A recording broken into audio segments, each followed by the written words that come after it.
요나 증후군이란 성도가 영적 친교와 사명을 망각하며 개인의 큰 소실을 겪고 이웃에게 재앙이 되는 현상을 뜻합니다. 우리 요나 증후군을 다 같이 화면을 보며 읽어봅시다. 시작. 성도가 영적 친교와 사명을 망각하며 개인의 큰 소실을 겪고 이웃에게 재앙이 되는 현상. 그래서 이웃의 재앙이 나로 인한 것은 아닌가? 또 나는 이웃의 고통에 눈을 감아버린 채 영적 나태에 깊이 빠져 있는가? 우리는 이러한 질문을 어제 본문에서 들었습니다. 요나는 이 두 가지 영적 친교와 사명을 저버렸습니다. 그런데 오늘 본문에서 하나님은 그 저버린 두 가지 가운데 하나를 먼저 회복시켜 나아가십니다. 자, 여러분이 대답해 보십시오. 사명과 영적 친교 중에 무엇을 하나님 먼저 회복시키실까요? 뭐부터 시키실 것 같습니까? 네, 사명과 영적 친교 중에서 어떤 거? 바로 오늘 본문을 보면 하나님은 바로 영적 친교를 먼저 회복시켜 가십니다. 이제 요나는 하나님을 통해 영적인 그러한 친교의 회복을 체험하고 이제 이 체험하는 과정 가운데에 그가 경험하는 세 가지의 키워드가 있습니다. 오늘 우리 본문의 질문은 이것입니다. 영적 친교가 회복되는 그 도상에서 요나가 경험하는 세 가지의 키워드는 과연 무엇일까요? 첫 번째는 무엇이냐면, 자, 심판으로는, 특별히 자신을 향한 심판으로는 재앙을 해결할 수 없다는 키워드입니다. 심판으로 재앙을 해결할 수 없다. 자, 요나는 이제 바다를 지으신 여호와의 얼굴을 자신은 지금 피하고 있다고 털어놓죠. 선원들은 요나의 말을 듣고 심히 두려워합니다. 사람들은 요나에게 해결책을 11절에서 묻죠. 바다가 점점 흉용한지라 무리가 그에게 이르되 우리가 너를 어떻게 하여야 바다가 우리를 위하여 잔잔하겠느냐. 자, 여러분이라면 이 상황에서 이 재앙을 해결하기 위해 뭐라고 해결책을 내놓겠습니까? 12절을 보면 요나가 아주 뜻밖의 대답을 내놓습니다.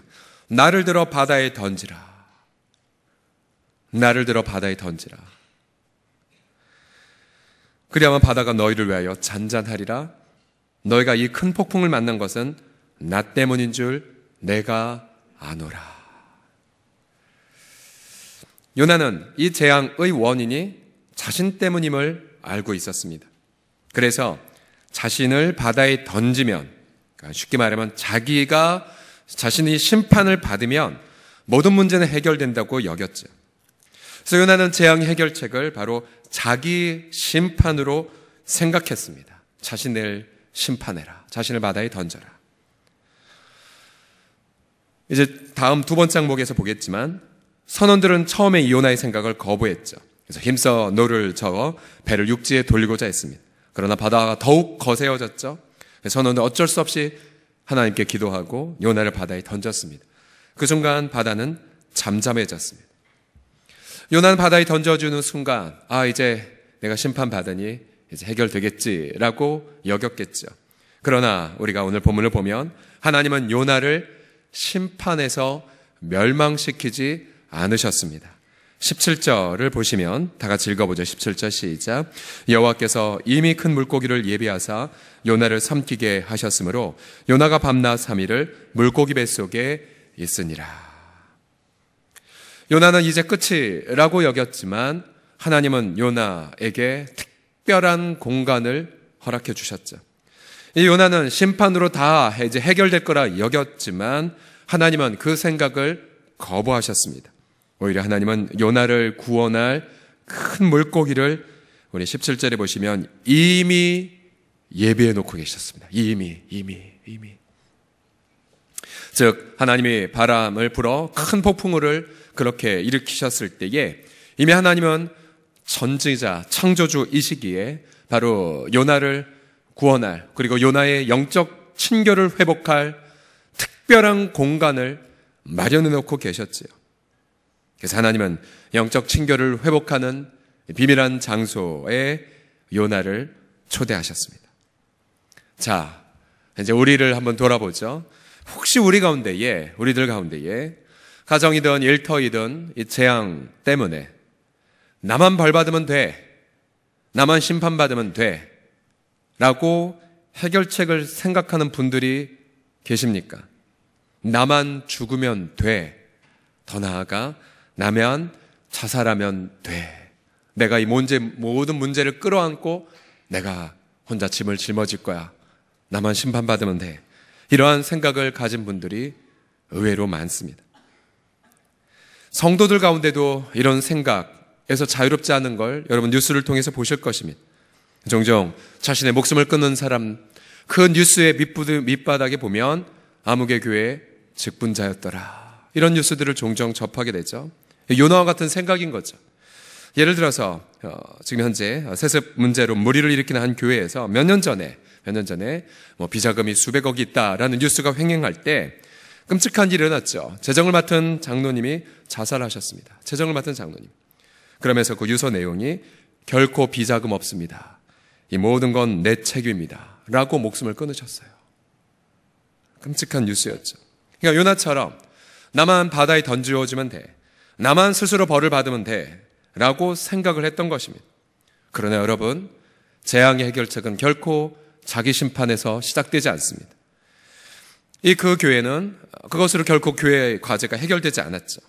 여러분, 스스로 심판을 집행하는 권한 우리에겐 전혀 없습니다. 또 우리가 스스로 심판을 집행한다 한들 재앙은 결코 해결되지 않습니다. 이 부분을 여러분 깊이 염두하셔야 됩니다. 하나님의 얼굴을 떠난 것도 죄악이지만, 그러나 나를 심판해서, 스스로 심판해서 내가 이 문제를 해결하겠다, 그건 교만의 극치입니다. 오히려 야고보서 2장 13절을 보게 되면 오히려 심판을 이기는 성품이 무엇이냐면, 야고보서 2장 13절 같이 읽어보겠습니다. 시작. 긍휼은 심판을 이기고 자랑하느니라. 여러분, 이 말씀을 곱씹어 보십시오. 긍휼만이 심판을 이긴다는 것. 우리 인생의 모든 재앙의 해결책은 결코 나를 향한 정죄, 더보다 더 악한 것은 누군가를 향한 사정없는 정죄죠. 너 때문에 이 재앙이 일어났어, 너만 해결되면 돼, 너만 짐을 지면 돼. 그 심판의 잣대는 결코 해결책이 될 수 없죠. 바로 심판이 아니라 긍휼, 심판을 이기고 긍휼을 붙잡을 때까지 우리는 주님 앞에 엎드리며 담대하게 나아가야 됩니다. 어떤 면에서 우리가 하나님의 음성을 제대로 듣지 못하는 이유, 우리가 깊은 영적 친교의 골방 속에 나아가지 못하는 이유 중에 하나가 바로 정죄와 심판에 대한 관념 때문이죠. 주님은 긍휼을 큰 물고기로 기다리고 계신데 나만 심판의 그 멘탈리티에 사로잡혀서 나를 정죄하고 나를 심판하고 혹은 내 배우자를 정죄하고 이 상황을 정죄하는 것, 우리는 그만큼 친교에서 멀어지는 것이죠. 저와 여러분 모두가 다 야고보서 2장 13절의 말씀처럼 긍휼은 심판을 이기고 자랑하느니라, 이 말씀을 붙잡고 우리 재앙에 대한 분명한 그런 해석의 틀을 가지시기를 예수님의 이름으로 축복합니다. 다 같이 따라 하시겠습니다. 긍휼만이 심판을 이깁니다. 시작. 두 번째로, 영적 친교가 회복되는 도상에서 만나는 키워드가 무엇이냐. 자, 이 부분을 우리가 반드시 요나서 말씀을 통해 보아야 되는데, 합리적인 양심을 가진 이웃을 만납니다. 웬 생소한 부분이죠. 같이 우선 읽어볼까? 합리적인 양심. 시작. 합리적인 양심을 가진 이웃. 자, 앞서 요나가 깊은 나태에 빠졌을 때 요나가 들어야 될 하나님의 음성이 선장에게 있어. 일어나 가서 외치라 중에서 일어나 외치라를 선장을 통해 들은 것을 어제 들었죠. 일어나 너희 하나님께 부르짖어, 혹시 우리가 살지 누가 알겠느냐. 선장을 통해 요나가 하나님 음성을 들었습니다. 자, 이제 오늘 이 본문을 또 보게 되면 요나는 참 문제가 많은 선지자이지만 함께 배에 탄 선원들은 괜찮은 분들이세요. 우리 13절을 보시게 되면, 그러나 그 사람들이 힘써 노를 저어. 자, 그러나는 바로 12절의 정반대의 길인데, 12절이 무엇입니까? 요나가 날 던져버려, 인신공양해, 그럼 해결될 거야. 그러나 사람들은 그 말을 거부하고, 그러나 그 사람들이 힘써 노를 저 합리적인 해결책을 위해 합리적으로 해결하기 위하여 애쓰고 있습니다. 배를 육지에 돌리고자 하다가 이들의 마음속엔 사람을 죽여 해결한다고? 그럴 수 없어 라는 그 의식 속에 본인들이 할 수 있는 최선의 노력을 하고 있습니다. 여러분, 합리적인 해결이란 무슨 뜻입니까? 본인들이 가지고 있는 자원, 또 본인들이 가지고 있는 지성을 동원하여 다른 이웃에게 피해가 되지 않도록 노력하는 것이죠. 그러나 바다가 그들을 향하여 점점 더 흉용함으로 능히 못하게 되었습니다. 여러분, 그 바다가 폭풍으로 막 크게 소리치는 현장을 이제 보셨습니까? 너무 무섭죠. 지금 야수가 그 울부짖는 것과 똑같은 그런 장면이지 않습니까? 더 이상 이제 배에 있는 모든 사람들이 죽어가자 애들은 어쩔 수 없이 14절에서 이러한 기도를 남깁니다. 자, 요나서 1장에 요나는 기도하지 않지만 선장이 기도하라 말하고 이 안 믿는 이방인들이 이런 멋진 기도를 남기고 있어요. 14절 같이 읽어보죠. 시작. 우리가 여호와께 부르짖어 이르되 여호와여 구하고 구하오니 이 사람의 생명 때문에 우리를 멸망시키지 마옵소서. 무죄한 피를 우리에게 돌리지 마옵소서. 주 여호와께서는 주의 뜻대로 행하심이니이다. 자, 이분들은 요나를 가리켜 뭐라고 표현합니까? 중간에 보시면 무죄한 피라고 말해요. 무죄한 피. 요나는 내가를 바다에 던지라. 이 말은 내가 이 심판의 재앙의 원인, 내가 원죄자다 라고 본인이 스스로 정죄했지만 이 사람들은 요나를 바다에 던지는 순간까지도 무죄한 자 요나 라고 말합니다. 어찌 보면 요나보다 양심에 있어서 훨씬 더 정직하고 선한 분들이었죠. 그러면서 하나님을 두려워하며 이렇게 기도하죠. 주님, 무죄한 피를 우리에게 돌리지 말아주세요. 그리고 당신의 그 뜻대로 행하심을 우리가 고백합니다. 요나는 하나님의 뜻과 반대로 다시스로 가려 했지만 그러나 이 죽음의 현장 속에 안 믿는 이방인들의 입에서 주님의 뜻대로 주님은 행하십니다라는 말이 들려옵니다. 자, 이 본문은 요나가 기록을 하였을 텐데 요나가 바다에 이제 던지기 직전 저 믿지 않는 이방인들의 입에서 하나님, 저 요나 무지한데 그래도 주님 어쩔 수 없습니다. 주님 우리를 긍휼히 여겨 주소서. 그 기도 소리 들었던 요나의 마음 어땠을까요? 여러분 어땠을까요? 아마 저 기도 내가 해야 되는데 라는 부끄러움, 그리고 오히려 본인이 나는 내 죄 때문에 바다에 던지우지만 그게 아닌가? 라는 생각을 하지 않았겠습니까? 결국 바다는 잠잠해졌고 이 선원들은 하나님을 크게 두려워했죠.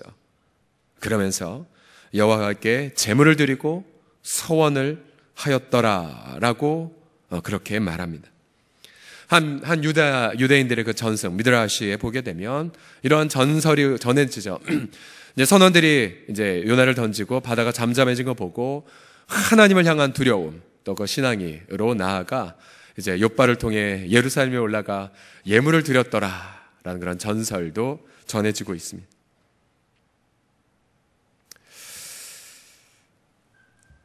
이 믿지 않는 이방인들의 이 선함, 요나서가 4장까지 갔을 때에 우리 가운데 던지는 강력한 도전이죠. 그것은 성도와 믿지 않는 사람들, 이 히브리인과 비히브리인의 차이. 근데 오히려 선한 양심은 믿지 않는 이웃에게서 발견된다는 그 사실.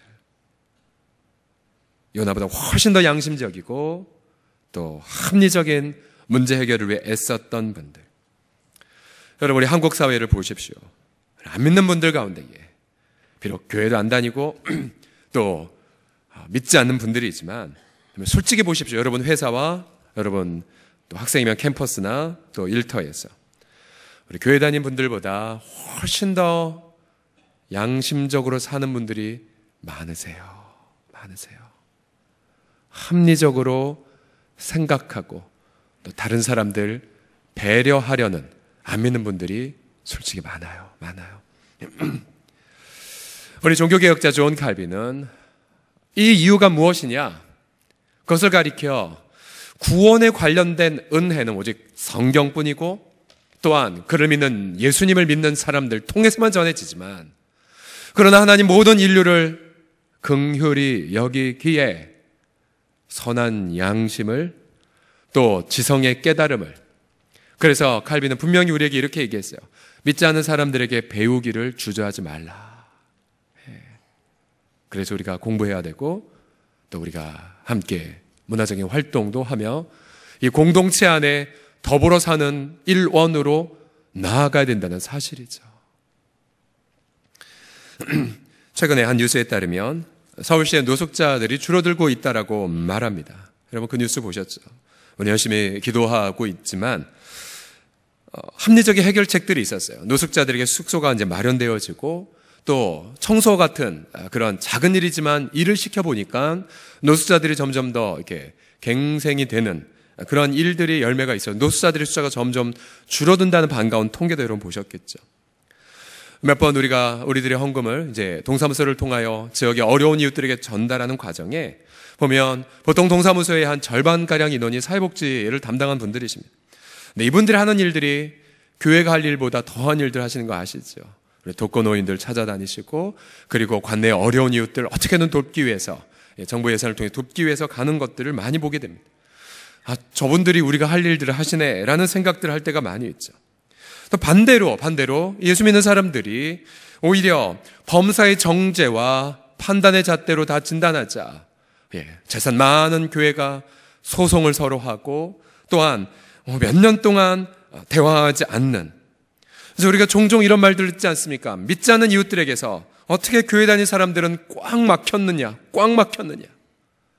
여러분 꽉 막혔다는 이 표현은 두 가지로 들을 수 있죠. 하나, 진리에 대한 타협하지 않음. 우리는 그런 면에서 예수님만이 유일한 우리의 구세주이다. 이 부분에서도 우리가 꽉 막혔다는 소리 아니 더한 소리 들어도 우리는 전혀 우리를 굽힐 필요 없습니다. 그러나 대부분의 그러한 믿지 않는 분들에게 공격을 받는 이유가 무엇이냐면 이거죠. 우리의 진리 때문이 아니라 믿는 사람들이 선한 양심 저버렸고 믿는 사람들이 합리적인 해결책을 저버려서 이웃은 전혀 배려하지 않은 채 자기 주관과 고집대로 요나처럼 살아가는 모습 때문에 우리가 많은 욕을 먹는 것 아니겠습니까? 자, 여러분 이 배를 통하여 이 한 배 안에 믿는 사람과 믿지 않는 사람들이 한 배에 있음을 여러분 명심하십시오.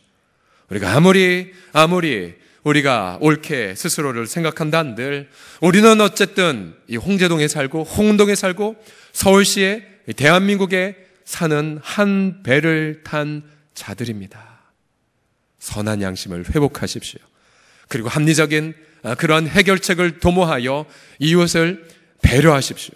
우리 교회 공동체는 우리가 판단과 자기 주장으로 시간을 낭비하는 것이 아니라 선한 양심을 회복하는 것 그리고 이웃을 배려하는 노력이 있는 것 여러분 그런 선한 양심 합리적인 그런 마음을 갖는 우리 모두가 되는 한 해를 보내시기를 예수님의 이름으로 축복합니다.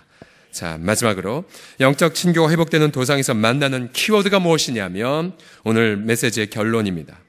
바로 자아의 깨어짐과 기도를 경험합니다. 따라 하시겠습니다. 자아의 깨어짐과 기도. 시작.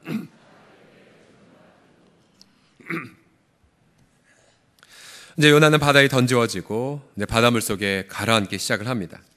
이제 요나는 2장 5절과 6절에 보게 되면 이렇게 자신의 현상을 묘사하죠. 물이 나의 영혼까지 둘러싸우며 죽어가는 겁니다. 깊음이 나를 에워싸고 더 이상 살 소망도 없어진 거죠.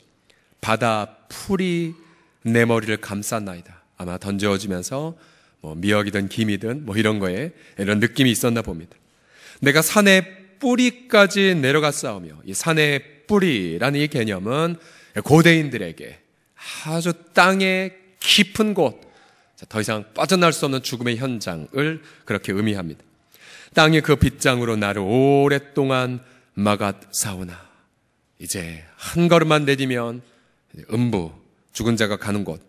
그런데 왠지 자신은 더 내려가지 않는 그 땅의 빗장을 경험하고 있는 부분이죠. 요나는 이제 죽었다고 여겼습니다. 모든 게 끝났다고 생각됐죠. 그러나 하나님이 예비하신 큰 물고기를 통해 요나는 숨을 쉬는 자신을 경험합니다. 숨을 쉬는 자신을 경험해요. 근데 2장을 자세하게 보게 되면 그럼 요나가 하나님을 향한 이 영적 친교의 기도 언제 회복됐는가 보면 세 가지의 구절을 통해 중요한 단서를 얻습니다. 요나서 먼저 2장 2절 상관절을 다 같이 읽어보죠. 시작. 내가 받는 고난으로 말미암아 여호와께 불러 아뢰었더니. 자, 요나가 언제 여호와를 불러 아뢰었습니까? 바로 내가 받는 뭐 때문에요? 고난으로 말미암아.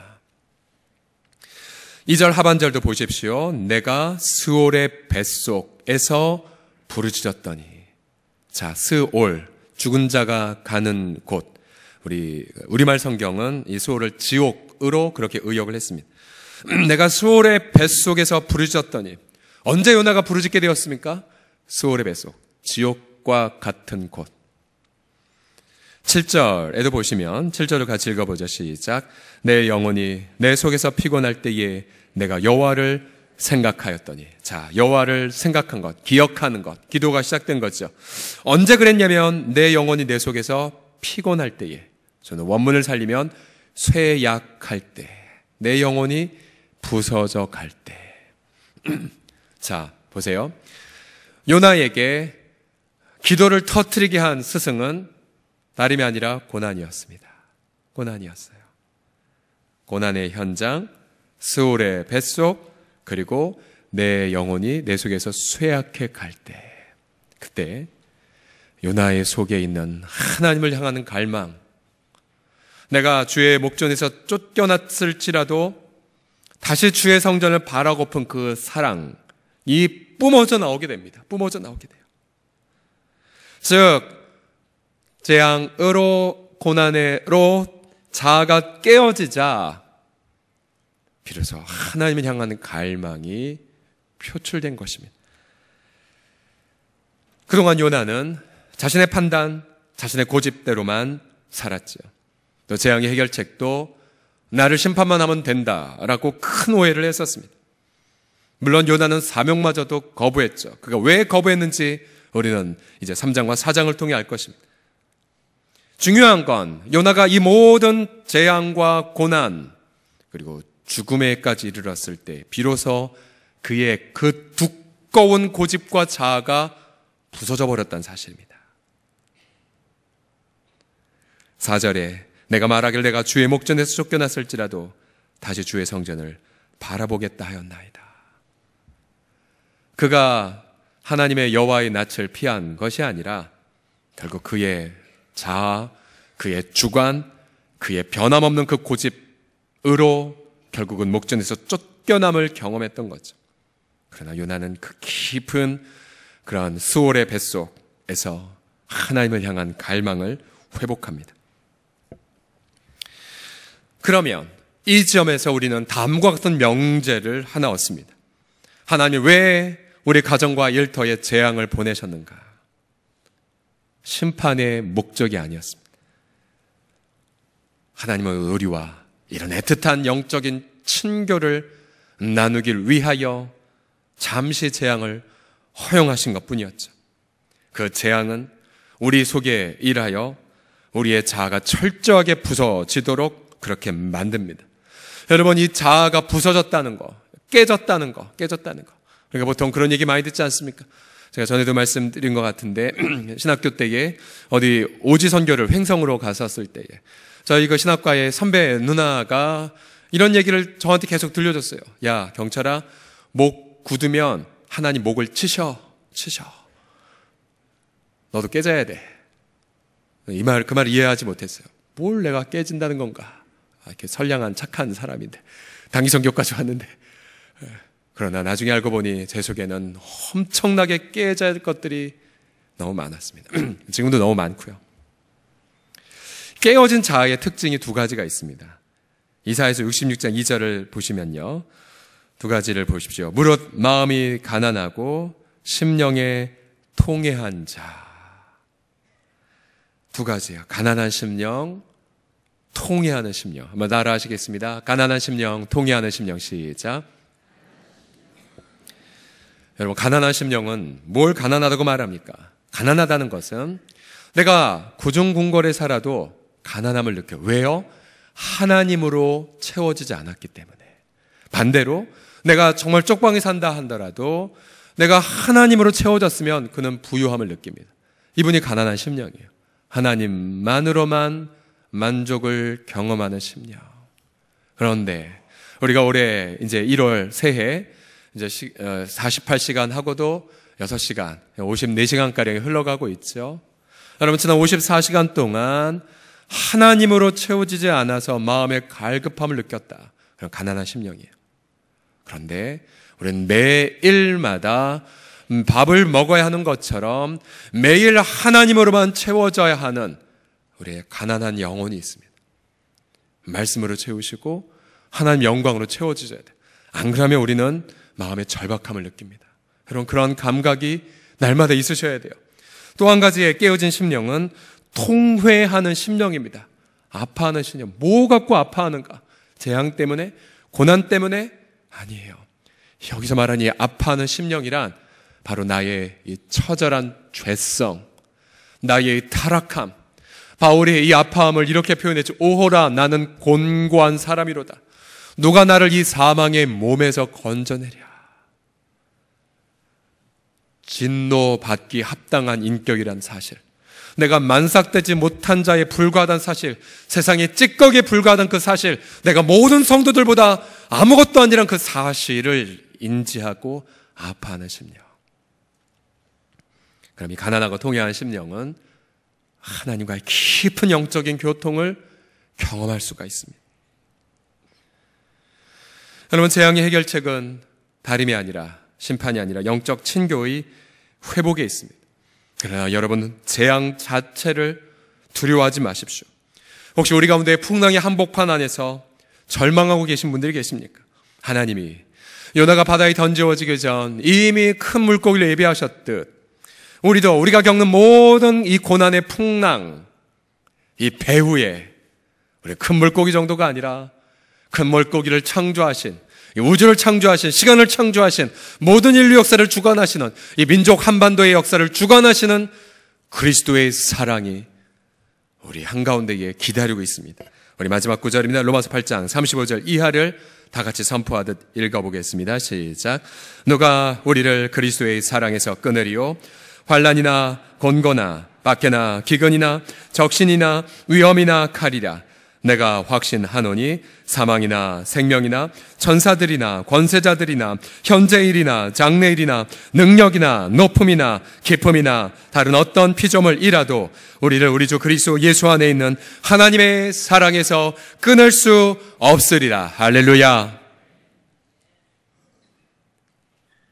결코 자살로 재앙을 해결하려 하지 마십시오. 고난 자체에 마음을 빼앗기지도 마십시오.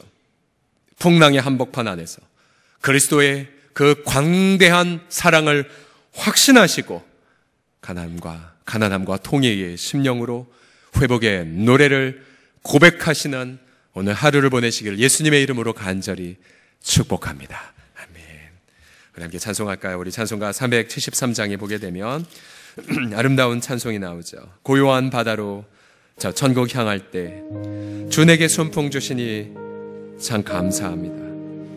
그러나 큰 물결 일어나 나 쉬지 못하나 그러나 오히려 이 풍랑으로 인하여 더 빨리 갑니다. 함께 고백합시다.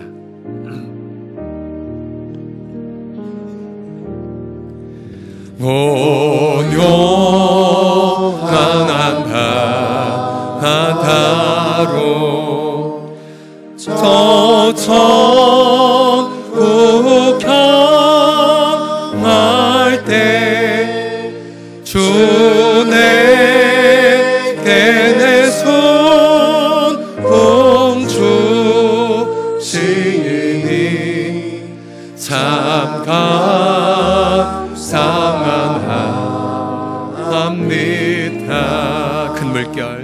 큰 물결 널리 일어나 나 쉬지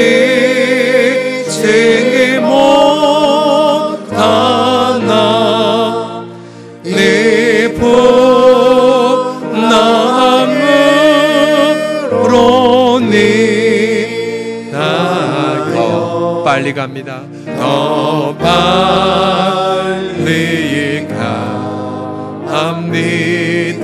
아멘. 그렇습니다. 내 걱정 그 근심을 쉼 없게 냉하시고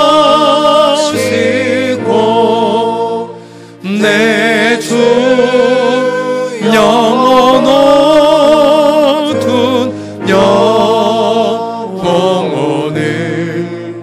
못 밝게 내나소서. 이 세상 고락간 이 세상 고락간 주 뜻을 본받고 내 몸이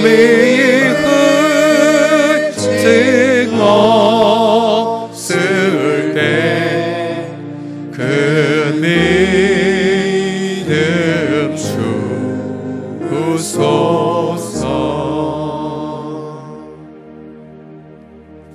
이 시간 주 앞에 우리 생각 하나를 내려놓을까요? 어떤 생각이냐면 우리 배우자 사이 또 우리 가정에서 또 일터에서 나 혼자만 사라지면 되겠구나 라는 생각. 그래, 나만 죽으면 돼. 스스로 심판하면 해결된다는 그 생각. 더 나아가 저 사람만 사라지면 될 텐데, 저 사람만 벌받으면 될 텐데 라는 정죄의 생각.